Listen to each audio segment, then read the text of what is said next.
three-banded armadillos that we have not seen in the last several years any importations of wild three-banded armadillos for use in North American zoos. So we're pretty much filling that need, which is awesome, because now our little tiny piece of conservation is now we're not affecting the wild population of three-banded armadillos. So anyway, so Belt, he is the youngest of our sloth. You are welcome. Gosh, he looks so small compared to Chloe. Even now. We try not to use wild-caught fish. We use tilapia for our otters that are farm-raised. We try not to use, a lot of natural resources that are over-harvested. So with these guys, we set up about 30 of them as breeders. We imported them ourselves from Paraguay.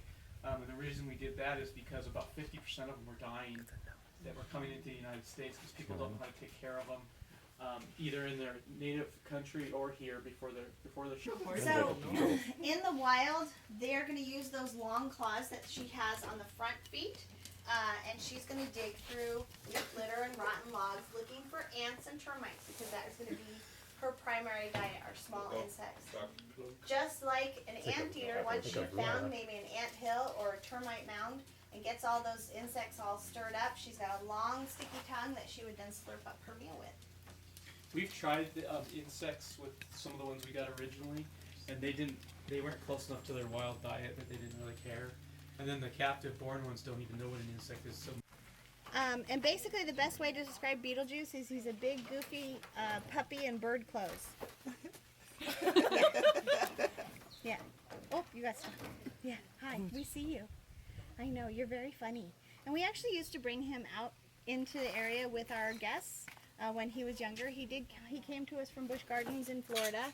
They had a surplus of African ground hornbills, and they were interested in one of our fennec foxes, so we actually just traded a fennec fox for the hornbill, and that worked out. And he was really, and it is a really good form of defense. Twisted the hand a little bit that way so we can get all of it.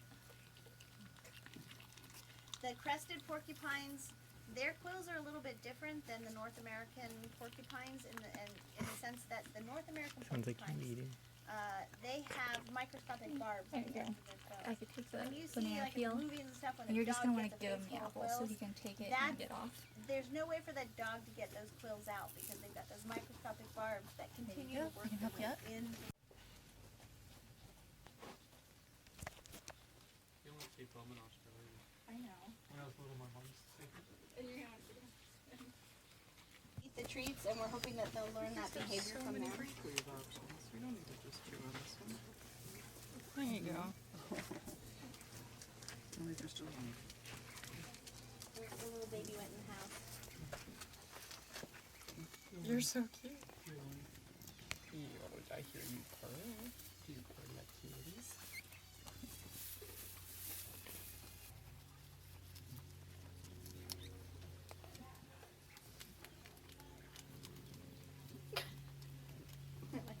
Like what? I think our rabbits love rose petals. Oh, we bring them hibiscus flowers. They do like those. We just planted a whole bunch of hibiscus bushes, so hopefully we'll have lots of flowers soon. Those bushes get pretty big too. It'll be a nice hedge right there. Oh yeah. How did you feel it?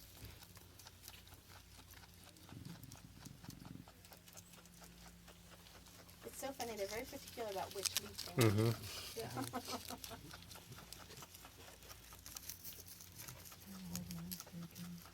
Just eating nice to choose from there.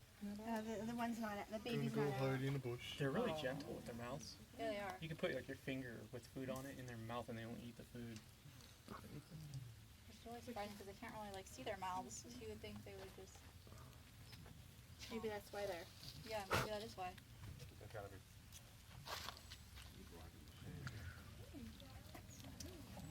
There's the baby. Hey, little brat. Maybe she'll come around. Here, you guys. Here's a oat ball just in case the baby comes over here.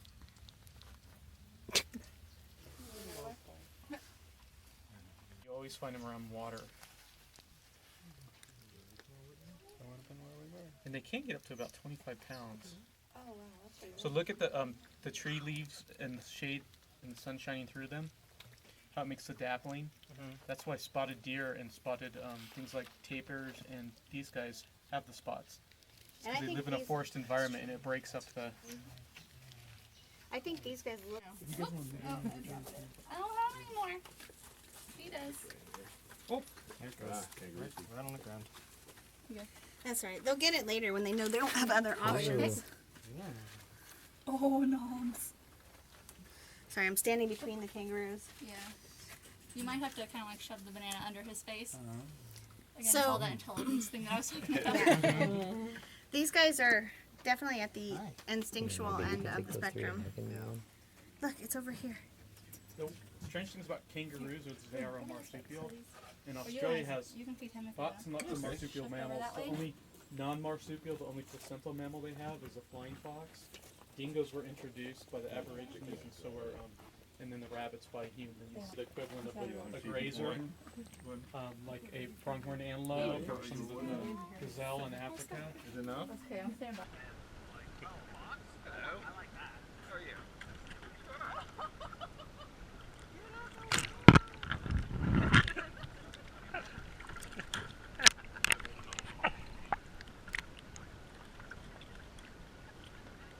This is your original otter box. Is that it? What's in there?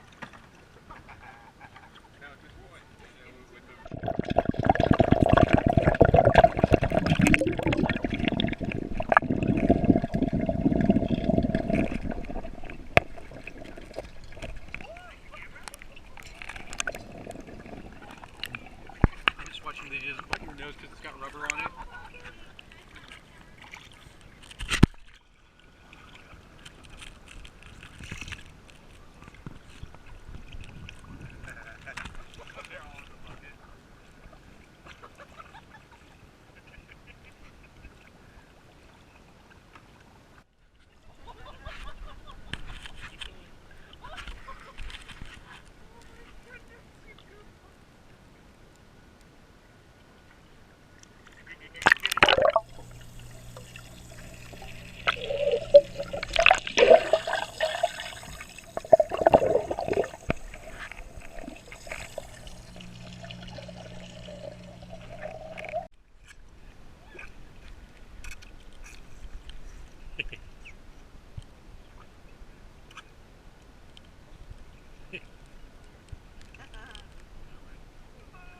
Yeah, it's okay if they're wrestling around you, but.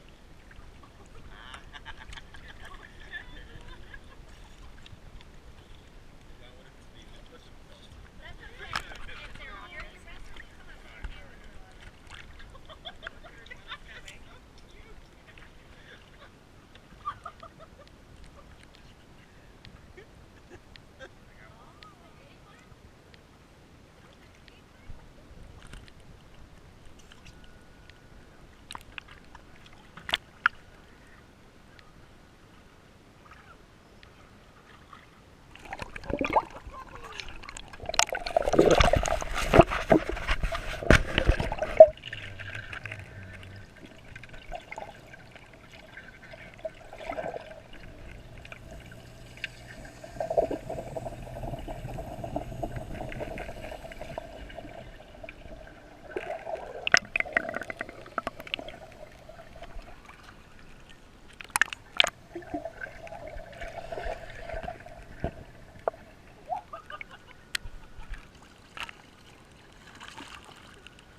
Yeah, the acorn. Yeah. There it goes. Uh-oh.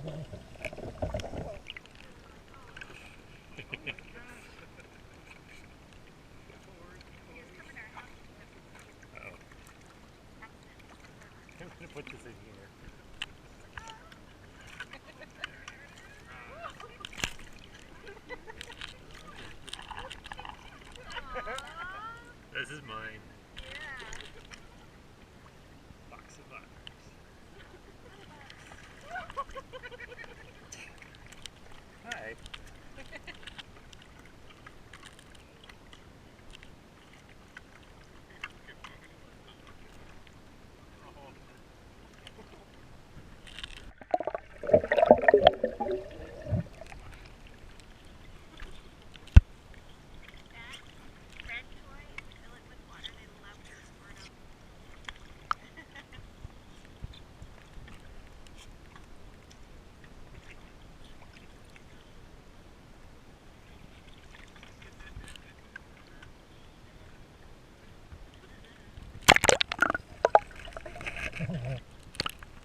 Bye.